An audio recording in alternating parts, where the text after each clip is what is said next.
কুষ্টিয়ায় বর্ণাঢ্য আয়োজনে বাংলা নববর্ষকে বরণ করে নেওয়া হয়েছে। অতীতের ভুল ত্রুটি ও ব্যর্থতার গ্লানি ভুলে নতুন করে সুখ শান্তি ও সমৃদ্ধি কামনাই ছিল প্রতিটি মানুষের মুখে। অপরদিকে ভোরের প্রথম আলো রাঙিয়ে দেবে নতুন স্বপ্ন, প্রত্যাশা আর সম্ভাবনাকে।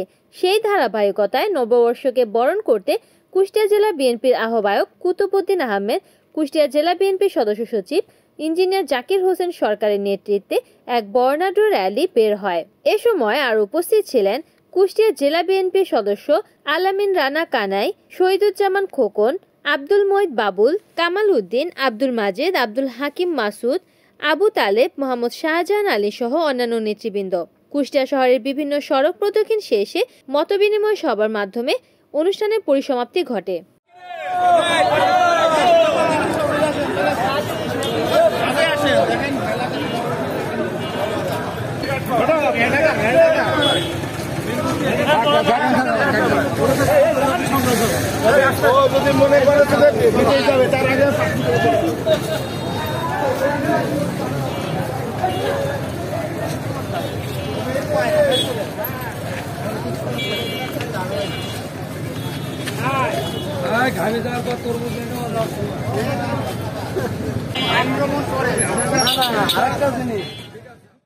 রিপোর্ট করেছেন কুষ্টিয়া প্রতিনিধি মোহাম্মদ মঞ্জুরুল ইসলাম, NN TV।